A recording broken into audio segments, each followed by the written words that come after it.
Hey guys, welcome back to Som Majumdar channel and आज बात करते हैं all about Deepak Nanda the Indian rock और रूपल नंदा मैम के बारे में जो उनकी वाइफ है। दीपक नंदा ने हाल फिलहाल में IFBB प्रो कार्ड जीत लिया है क्लासिक फिजिक में ओलंपिया IHF 2022 में। कैसे क्या हुआ, इनकी स्टोरी क्या है, बैक स्टोरी क्या है, जानते हैं निपुण सर का video courtesy to Nipun sir YouTube channel all about fitness stories. So let's watch and get motivated. I am Rupal Nanda, wife of Deepak Nanda. मैं Deepak Nanda, husband of Rupal Nanda.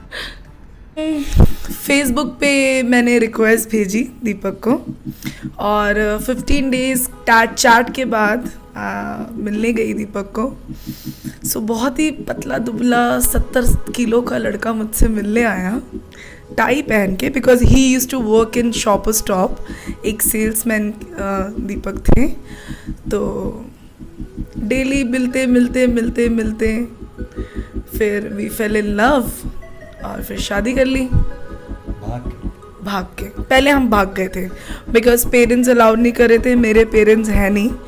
October right 15 अक्टूबर। हम अमृतसर गए तो मैंने देखा अरे दीपक भूखा क्यों है, तो मुझे पता चला उसने मेरे लिए करवा चौथ का व्रत रखा है। मैं बहुत इमोशनल हो गई। फिर उसने मेरी वहीं पे हमने वो मांग भर के शादी कर ली 11 की। उसके बाद फिर जब दीपक घर आया तो उसने घर वालों से बात की कि भाई मैंने तो शादी कर ली। घर वाले बोले यार लड़की बहुत मोटी है, लड़की के पेरेंट्स नहीं है, ये नहीं है, बड़ी है उम्र में, बिकॉज मैं बंगाली पता नहीं क्या। उसने कहा मैं शादी करूँगा तो इसी से करूँगा। फिर मेरी 3 दिसंबर मेरी 2011 में शादी हुई। प्रॉपर बारात लेकर आया, मुझसे शादी करी इसने। मेरी फ्रेंड्स ने मेरी बहुत मदद करी है और जिस दरगाह में मैं जाती हूँ उन्होंने ही मेरा कन्यादान किया है। तब से हम लोग साथ एक दूसरे को छेड़ते रहते हैं, परेशान करते रहते हैं। दीपक started with a job of being a sweeper या क्या? नहीं, हाउसकीपिंग डिपार्टमेंट जैसा होता है ना, उसमें पानी और झाड़ू लगाना होता है बस। उसमें मैंने किया था पहले। मदनगिरी में शॉप है, दिलीप एम्पोरियम नाम है उसका, तो मैंने वहाँ स्टार्ट किया था। मेरी सैलरी थी 500 रुपीज़। तो किसी को बोलता तो कहता झूठ बोलता है, 500 हो ही नहीं सकती। तो मैंने कहा वहाँ पता कर सकता है कोई भी। तो फिर पहली जॉब हुई थी, मैंने 8th क्लास में वहाँ पे किया था। 500 rupees a day, 500 rupees a month. So anabolics, right? Usually women don't know about all this very well. ठीक है, और वाइफ्स का सपोर्ट यूजुअली होता है कि चलो हस्बैंड कुछ अच्छा कर रहा है, करने दो, सपोर्ट कर लेते हैं, बट साइंटिफिक नॉलेज नहीं होती। आपको साइंटिफिक नॉलेज है? हाँ, बहुत अच्छी। जैसे क्या? जैसे एक वर्कआउट जब अब मैं जिम रन करती हूँ तो सबसे पहले तो मैं उनको यही बताती हूँ कि there is 3 form, right? Post, during, pre, during, post. तीनों में क्या चीज़ है? लोग क्या करते हैं, अंडे खा के वर्कआउट करने आ जाते हैं। आपको वर्कआउट से पहले क्या खाना चाहिए? 3 जो फॉर्म है, जो बेसिक है, वही कितने लोगों को पता ही नहीं होता। मैं शेयर कर सकती हूँ इस चीज़ को निपुण जी। ड्यूरिंग अगर प्री आप ले रहे हो, pre means you need energy, और एनर्जी सिर्फ 3 चीज़ों से मिलती है, कैफीन, कार्बोहाइड्रेट एंड ग्लूकोज। और चौथी पांचवी किसी चीज़ में नहीं है। वो आपको किससे मिलेगी? कैफीन से, शुगर से, ग्लूकोज से, बनाना से। कार्बोहाइड्रेट बनाना बेस्ट है, और caffeine plus banana it's a good pre workout जो आपको वर्कआउट के पहले चाहिए। You need energy during workout, you also need energy and recovery. So you can have एंट्रा वगैरह तो आप ले सकते हो, but I think H2O means water and glucose is enough. Post workout you need recovery आपको किस चीज़ से मिलेगी? प्रोटीन से, ग्लूटामाइन से, अमीनो से। प्रोटीन का ही यही फॉर्म है, सब यही है, अलग अलग वो है। Recovery is very important, right? तो ये तीनों चीज़ बहुत ज़रूरी है। लोग क्या करते हैं, कार्ब खा रहे हैं वर्कआउट के बाद, प्रोटीन खा रहे हैं वर्कआउट से पहले, ठीक है, रेड बुल पी के वर्कआउट कर रहे हैं, कैफीन की ज़रूरत आपको नहीं है उस time. So this is the फंडा, वर्कआउट फंडा, ये पहले ज़रूरी है. दूसरी चीज़, अगर मैं बोलूँगी, लोग बोलते हैं यार डिब्बे खा लिए, तो उनको सबसे पहले पता होना चाहिए कि डाइटरी सप्लीमेंट, स्टेरॉयड, पेप्टाइड, तीनों बहुत अलग चीज़ें हैं, तीनों. So what is the difference? Dietary supplement में ओमेगा 3 भी आता है, प्रोटीन भी आता है, अमीनो एसिड्स भी आते हैं. डाइटरी इट्स व्हाट, जितनी बॉडी आपकी सी यू नीड, अगर मैं बोलूँ तो विटामिन सी भी it's a dietary supplement, right. Protein हमारी बॉडी बनाती है, अमीनो हमारी बॉडी बनाती है, क्रेटिन भी हमारी बॉडी बनाती है. तो ये आर्टिफिशियल नहीं है, हमें बॉडी बनाने के लिए उसकी एक्स्ट्रा नीड होती है. डाइटरी सप्लीमेंट इट्स नॉट डिब्बा और steroid. Steroid is different. Steroid बहुत स्टैनाजोल घोड़ों को दी जाती है, राइट. T3 टीबी की दवाई है, बट आप उसको किस क्वांटिटी में ले रहे हो, उसकी साइकिल आप कैसे चला रहे हो, वो बहुत ज़रूरी है. आजकल के लड़के क्रेटिन, हमारी बॉडी क्रेटिन बनाती है, हमारी खुद सबकी बॉडी सिर्फ 3 अमीनो नहीं बनाती जो हमें BCAA से मिल जाती है, ठीक है, वो हमें एक्स्ट्रा लेनी पड़ती है. वो भी BCAA तब लेनी चाहिए जब आप कटिंग के साथ मसल ना गिरे तब. मैं कहना चाहती हूँ, सब लोग बोलते हैं अरे माल लेके बॉडी बना ली, डिब्बे खाली होंगे, नॉलेज नहीं है, फिर भी बकवास करते हैं, उल्टा सीधा बोलते हैं. हर चीज़ साइड इफ़ेक्ट देती है. इवन आप 10 से ज़्यादा बादाम खा लोगे ना, तब भी वो साइड इफ़ेक्ट देगी. हर चीज़ को सही तरीके से लेना ज़रूरी है. सो स्टेरॉइड्स भी, ये चीज़ें, क्लीन विड्रॉल जो है एस्थमा पेशेंट्स को दिया जाता है, बट वो वाटर लॉस करने में हेल्प करता है. AOD पेप्टाइड में आ गया है, वो भी वाटर लॉस करने में हेल्प करता है. किस तरीके से ले रहे हो और आपको क्या सूट कर रही है, वो ज़्यादा ज़रूरी है.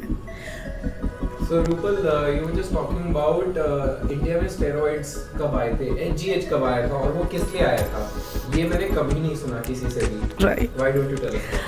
HGH मेरे ख्याल से 2008-2009 में इंडिया के अंदर आया था.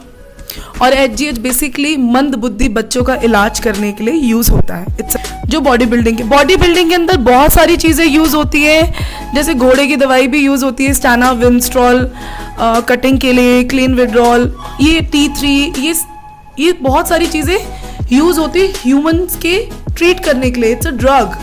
बट आप बॉडी बिल्डिंग में उसको इसलिए यूज़ करते हो, उसका तरीका होता है, हर चीज़ का एक तरीका होता है. अब मैं प्रोटीन खा रही हूँ और उसके साथ लिवर सप्लीमेंट नहीं ले रही, तो access protein can damage your liver and kidney. अगर आप उसको सही तरीके से खाओगे, अगर लिवर सप्लीमेंट लेके खाओगे, तो कोई भी चीज़ हार्म नहीं करता है. So very good point. What is a good liver supplement? मिल्थाइसिन. Does it have a side effect? No, it's natural. Okay, cool. ये knowledge कहाँ से? थोड़ा सा सीक्रेट है, because I had one very serious relationship with a person. मैं नाम नहीं लेना चाहूँगी because he is also married. इसका कारण बंद कर ले. नहीं.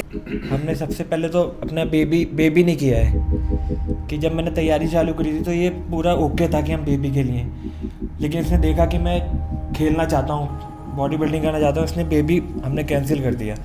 तो आज की डेट में लोग हमसे कहते हैं तुम में कोई दिक्कत है, बेबी तो नहीं है, इसको भी कह देते हैं, तो हमें कैसा लगता होगा. लेकिन हमने किस चीज़ के लिए छोड़ा है वो कोई नहीं समझ पाया आज तक, कि हमने इस फील्ड के लिए, इसमें स्पोर्ट्स में आगे जाने के लिए हमने ये चीज़ छोड़ी है. हमने अपना बेबी नहीं किया अभी तक इस चीज़ के चक्कर में. ओके. कुछ बॉडी बिल्डिंग से रिलेटेड तुम चैंपियनशिप में गए, वहाँ पे कुछ वीकनेस आई या फिर कुछ भी प्रॉब्लम हुई और फिर रूपल ने संभाला? हाँ, मैं जैसे मिस्टर ओलंपिया खेलने गया था, तो वहाँ पे क्या है कि आप हमारे यानी कि इंडियंस की कोई वैल्यू नहीं थी वहाँ, क्योंकि आप मैच्योर ओलंपिया में. हाँ, तो जैसे कि हम जा रहे हैं अपनी वाइफ के साथ या एज ए कोई हमारा फ्रेंड है, तो उसका अलाउड नहीं अंदर जाना, लेकिन दूसरा कोई कंट्री का जा रहा है तो उसका अलाउड है अंदर जाना बैक स्टेज में. तो ये भी एक चीज़ थी. और बाकी कोई यानी कि कोई देख नहीं रहा था कि इंडियंस हैं, कोई वैल्यू नहीं थी वहाँ, कुछ नहीं हुआ. वो सबसे बड़ा मुझे वही वहाँ पर दुख हुआ था. बाकी तो मैंने अपने यहाँ पे जो भी खेला बहुत अच्छा ही हुआ. आप कुछ भी समझ लो, ये मेरी बैकबोन समझ लो। अगर ये नहीं होती ना तो मुझे लगता है मैं जीत नहीं सकता। अगर ये मेरे सामने खड़ी है, मेरे साथ ही है ना, तो मेरी बॉडी ऑटोमेटिकली पंप होती है, मैं कुछ भी ना करूँ। मुझे अगर ये एक बार भी ज़रूरत हो जाती है तो मेरे को ऐसा लगता है मैं खाली खड़ा हूँ ना, मेरा कोई दोस्त है, यही है। अब लोग मुझसे कहते हैं, मैं जैसे मैं नॉर्थ इंडिया खेलने गया था तो एक लड़के ने मेरे से क्वेश्चन किया, आपकी वाइफ, ये आपकी वाइफ है? मैंने हाँ मेरी वाइफ है। तो कह रहा हम इतने सारे लड़के खड़े हैं फ्रेंची में, उनको दिक्कत नहीं हो रही। मैंने वो मेरी वाइफ है, वो मुझे इतना मोटिवेट कर रही है। आप अपनी वाइफों को लेके आओगे जब भी तो आपको पंप करेंगी। ये इसमें कॉन्फिडेंट है कि सिर्फ इसका पति जीतना चाहिए, इसमें वो सिर्फ इस फोकस से यहाँ पे। जब आप दिखाओगे ही नहीं तो कैसे मोटिवेट होंगे, आपको कैसे पंप करेंगी। मैंने कहा उसमें गट्स हैं कि वो खड़ी हुई है मेरे साथ, इन 50-200 लड़कों के सामने वो मेरे साथ है। शिव शक्ति की वो हूँ, और मेरे हिसाब से जैसे शिव जी माँ के बिना अधूरे हैं, हम दोनों एक दूसरे के बिना अधूरे हैं। मैं शक्ति हूँ इसकी, और हर जगह जाऊँगी, जहाँ ये जाएगा उसके साथ खड़ी रहूँगी हर जगह। मेरे हस्बैंड की जहाँ इज्जत नहीं है ना, वहाँ मैं बैठना भी पसंद नहीं करूँगी, और इसकी इज्जत जहाँ है ना, वहाँ मैं मिट्टी में बैठ के भी खा लूँगी। मेरी इज्जत ही यही है। एक बार क्या हुआ, ये घर आया, 15 दिन कहीं जॉब कर रहा था स्नैप फिटनेस GK2 में, तो कटिंग का टाइम था। एक दिन फ़ोन आया मुझे, क्रिस गैतन आया हुआ था मेरे एक स्टूडेंट का, कि भाभी भैया ना गिर गए हैं, बेहोश हो गए हैं, क्रैम्प आ गया है। मैं बहुत डर गई थी, बिकॉज बिना सॉल्ट के था, इसको क्रैम्प आया है रिब्स में। ये मतलब लगा था कि जैसे बस हो गया इसको कुछ। मैंने फटाफट पोटेशियम, नमक, जो हो पाया इसको खड़ा किया। उसके बाद ये एक दिन घर आया, घर आके मैंने इसको बोला तुम्हारे पाँव इतने सूजे हुए क्यों हैं, तुम्हें फीवर है?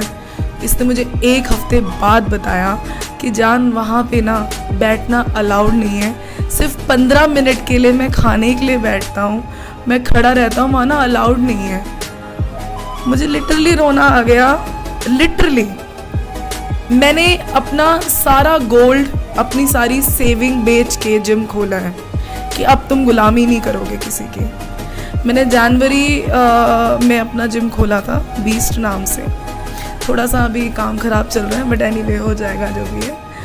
और सब कुछ बेच दिया, मतलब लाइक ये जो चेन मैंने डाली हुई है ये अभी लेके दी है दीपक ने, सारा गोल्ड सेल कर दिया कि नहीं अब नहीं जाओगे तुम वहाँ पे। तुमने मुझसे क्यों झूठ बोला? क्या झूठ बोला? इसने मुझे बताया ही नहीं कि ये खड़ा रहता है वहाँ पे। जब मैंने इसकी हालत देखी ना पाँव की, तब मुझे पता चला कि इसके पाँव सूज रहे हैं। मैंने सिर्फ अपनी कसम दी कि प्लीज़ मुझे बताओ तुम्हारे पाँव क्यों सूज रहे हैं, क्यों तुम्हें फीवर आ रहा है? इसने मुझे बताया मैं खड़ा रहता हूँ 12-12 घंटे वहाँ पे, क्योंकि वो 15 मिनट के लिए 2 बार ब्रेक देते हैं। Hold on, are you saying that there is a gym in Yes, Delhi yes. जहाँ पे बैठना अलाउड नहीं है? नहीं। 8 घंटे तक? 8 घंटे तक जब क्लाइंट होते, आप जब बैठ भी सकते हो तो सिर्फ जब आपका ब्रेक होता तब। स्नैप फिटनेस कितने GK2 break होते हैं? 2 ब्रेक होते 15-15 मिनट आप के। बैठ नहीं सकते? हाँ जी। ये बात किसी भी अथॉरिटी को, ह्यूमन राइट्स कमीशन को, किसी को भी मालूम है? लेबर में है ये बात? स्नैप फिटनेस जिम GK2 जो बंद हो गया अब, उसमें ये रूल था, आप पता कर सकते हैं। 2011 में मेरी मैरिज हुई। 2012 में मैंने अपने ससुराल का घर बनवाया, मैंने और दीपक ने मिलके। थोड़े से डिस्प्यूट हुए, इट्स ओके, सब ठीक है। सिस्टर इन लॉ की मैरिज कराई, क्योंकि वो बहुत बड़ी रिस्पॉन्सिबिलिटी थी। उसके बाद 2015 में दीपक ने बोला मुझे खेलना है, एंड आई वॉज एकदम रेडी कि अब बच्चा करते हैं। जैसे ही इसने मुझे बोला कि मैं सस्टेनॉन का इंजेक्शन लगवा के आ गया हूँ, मैंने पिल्स खा ली थी, और तब से मैं पिल्स पे ही थी। There is a pill call DIN35, it's oestrogen tablet, जिससे आपका एग नहीं बनता। तो जब एग नहीं बनेगा तो आप कंसीव कहाँ से करोगे? सो मैं खाती रही। Now you can see me, I am a PCOD patient. So Rupal, I'll say that you're very, very brave. I don't think any lady has guts to talk like this openly in India. ये कहाँ से आती है power?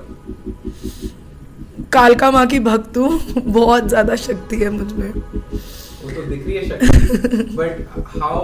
मतलब डर नहीं लगता? नहीं, किसी से जब गलत नहीं कर रही तो डरूंगी क्यों? जब गलत हुई नहीं तो बिल्कुल नहीं डरूंगी।